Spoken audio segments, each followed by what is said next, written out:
everyone, I'm Jennifer Zarate and you're watching CRN TV. Welcome to the channel Cooking at Home, where we mix business with pleasure, sharing homemade recipes while also covering hot channel topics. And here with me today is Deloitte Consulting's Tracy Ring.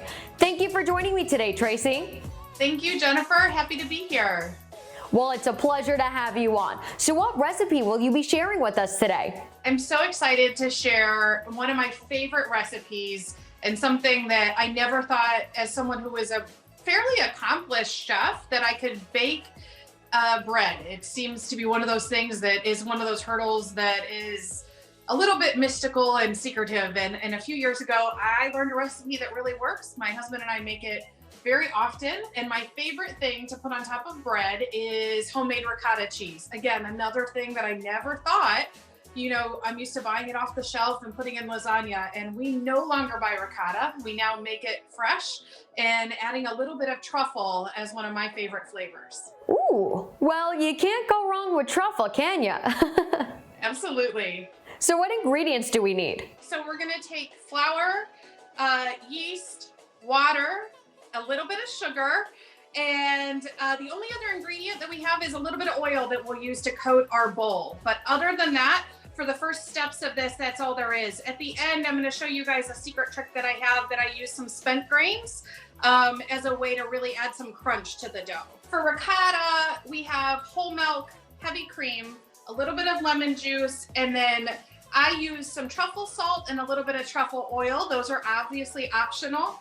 But again, really small number of ingredients to make something absolutely exceptional.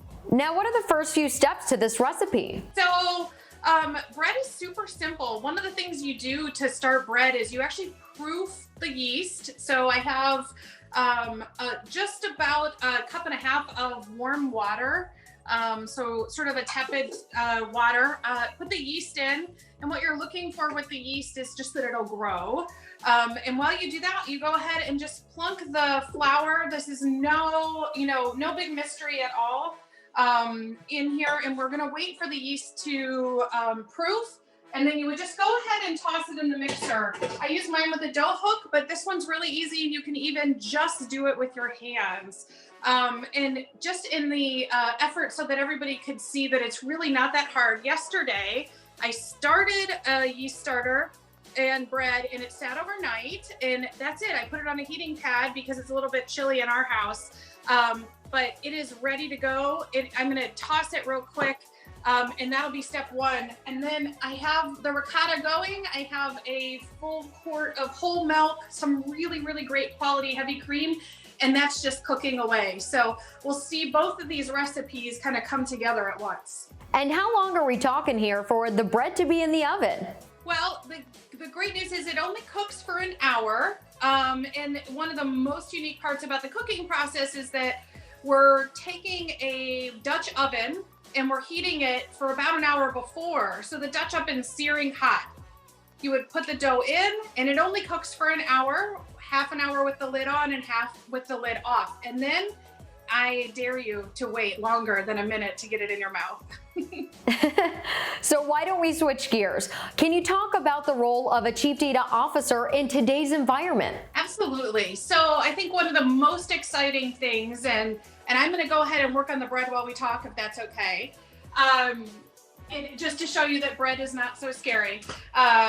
The chief data officer I really see is like the next role at the boardroom table, right? So we've grown up where CIOs are, really well known and respected within the corporate exec team, but CAO and CDO, so chief analytics and chief data officer, both roles that I think are adding so much value and helping organizations define the future based off data and based on information that's factual and can help the board make better decisions. And how are you helping women fill those C-level positions in data today?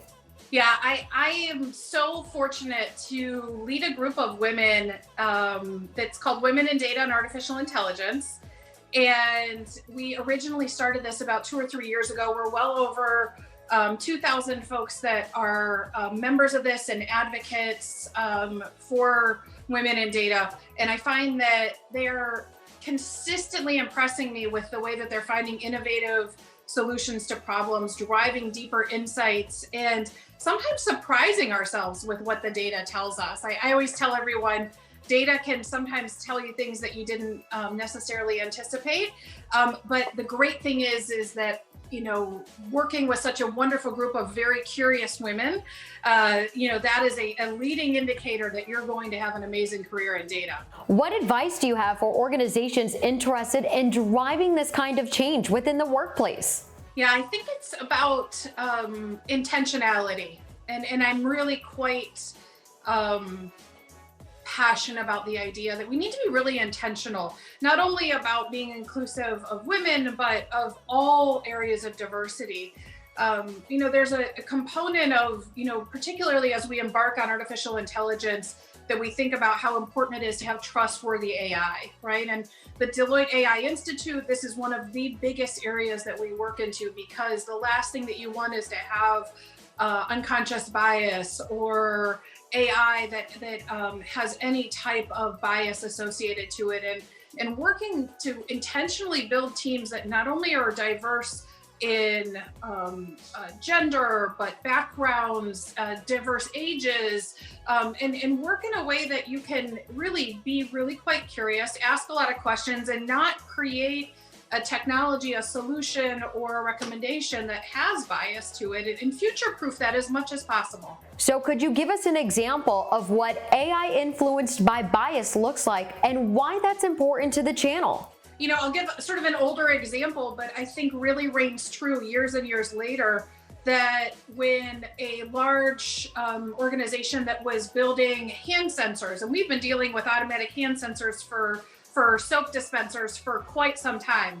And the team that built this out was all of Caucasian descent, and everybody that was building it and testing it and running it through all of the criteria before it was rolled out to the market never anticipated that someone that would not be of a light skin would not be able to activate the sensor.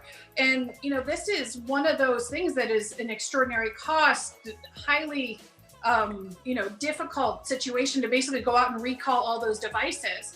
And had they had individuals that, you know, were of different skin color, they could have easily, you know, caught that before it rolled out. And I think it's all about, you know, thinking about things in a way that you're really broadening the aperture and using all of those insights to bring together the most robust solutions. So getting back to the bread and ricotta, what are the next few steps?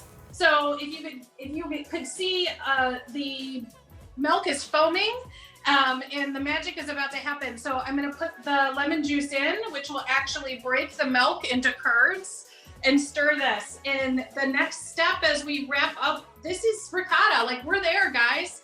I have a cheesecloth lined strainer. And as soon as this starts to break, and it'll be really obvious because the milk solids will separate away from the whey, and it's already done, and it'll just become ricotta. And one of the things that everybody likes to do is sort of adjust how creamy you want it versus how firm. And I like it really creamy. And I actually like, as a special tip, the whey water is awesome if you have pets. They just absolutely love it as like a treat on their food. And so nothing goes to waste, and in that short period of time, we have homemade ricotta. And I have to agree, the creamier, the better. So for women who are interested in making the shift to data, what advice do you have as to the steps they would need to take to make this transition? Yeah, absolutely. And just as I'm pulling the ricotta out, you can see it's steaming, it's down to curds and whey, and I'm just letting it drain off. I think one of the most exciting things is that I repeatedly find that women in this industry are super, super welcoming and always open. So I would say reach out and network is one of my first tips. Secondarily, there's an enormous amount of things that you can do online with data, with free software and free visualizations that you can get going and do fun stuff with your own data. And then I also think that getting involved with Girls Who Code or hackathons are also great ways to really self-challenge. And inherently, those groups are excellent for networking as well. So those are all amazing and easy ways to get started and just to begin your journey. And I think the great thing about this is the more. So once you get into it, it really kind of gets in your blood and you really kind of continue. And it's very exciting to see women shift from, just a nascent interest into leaders within this industry. Now, what are the last remaining steps to the bread and ricotta? The ricotta is cooling. I'm going to add the truffle oil and the truffle salt. And again, if you have fresh herbs or tomatoes, whatever's in season, I think is absolutely perfect to have your farm to table ricotta speak to where you are and what you love the most. And the oven is warming, and I'm going to put the dough in, and it'll cook and cool, and you're ready to go.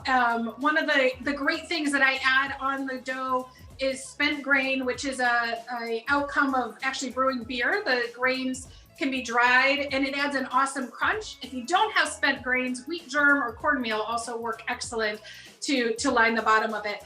And I would say the biggest recommendation I have on this, which is similar to working in data, is really be courageous.